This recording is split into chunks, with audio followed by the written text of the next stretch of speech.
O quadrilátero wesleyano nos mostrou Bíblia, razão, tradição e experiência, e nós vamos pensar primeiramente na razão.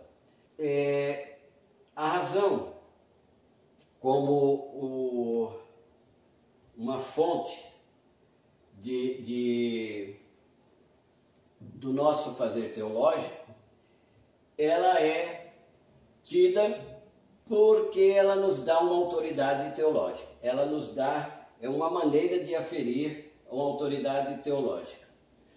Vai existir, e nós sabemos, sempre alguns pontos dentro da revelação da Bíblia Sagrada que se tornam obscuros à compreensão.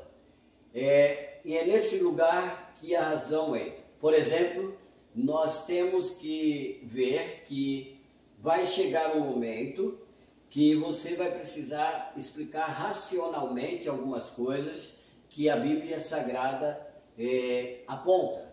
Você vai ter que buscar dentro daquilo que as ciências mostram, dentro daquilo que o conhecimento geral mostra, dentro da informação, da formação da razão humana, coisas que a Bíblia Sagrada mostra e que de repente podem ser analisadas pela razão.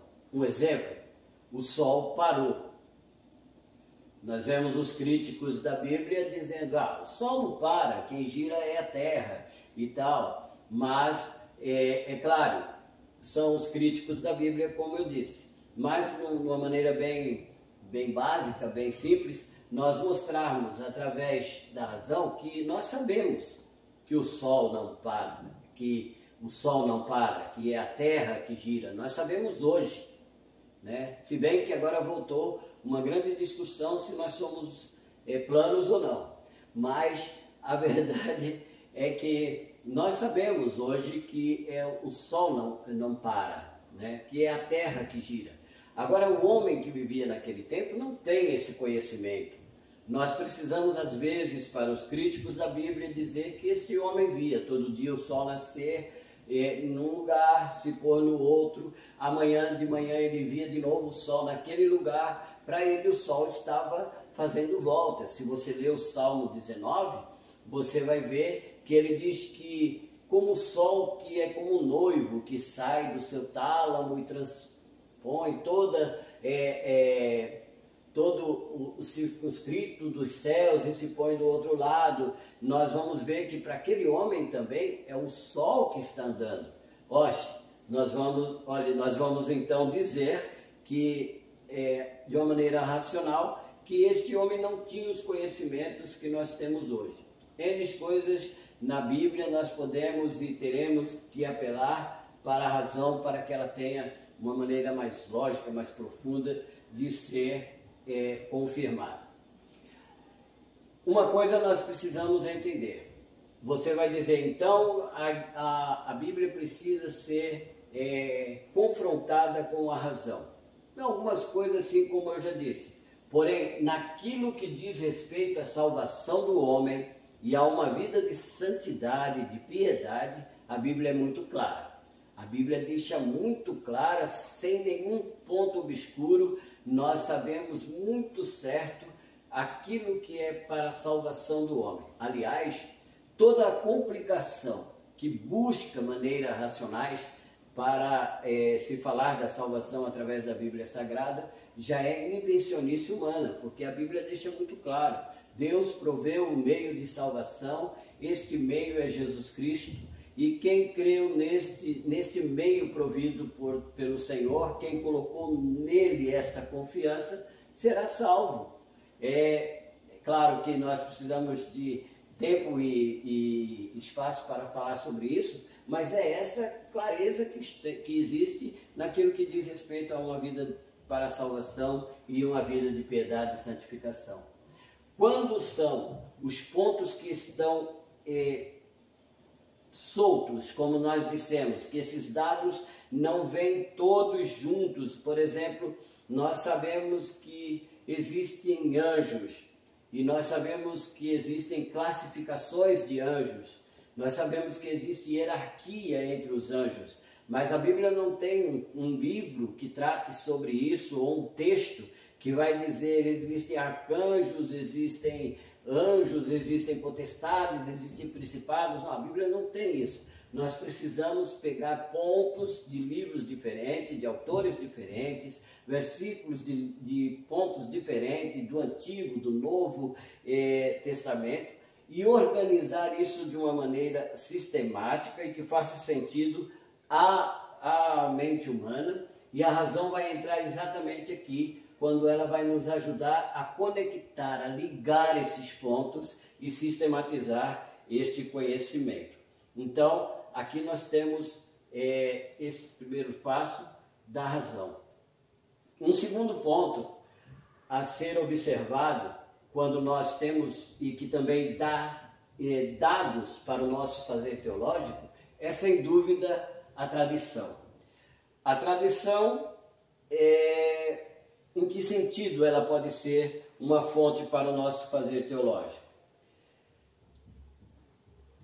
Primeiro, ela vai ser aquela luz, aquela chave que nos vai fazer manter as interpretações das passagens bíblicas chave, como sempre foram interpretadas pela igreja.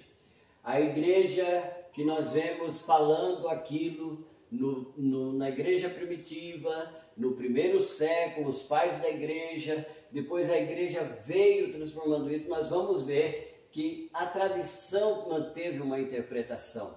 Há um núcleo duro que não pode ser tocado. Há uma coisa que não pode ser ferida. A igreja sempre pensou aquilo. Tendo dito isto, nós entendemos que essa tradição nos dá local para nós partirmos dali, construindo o nosso pensamento teológico.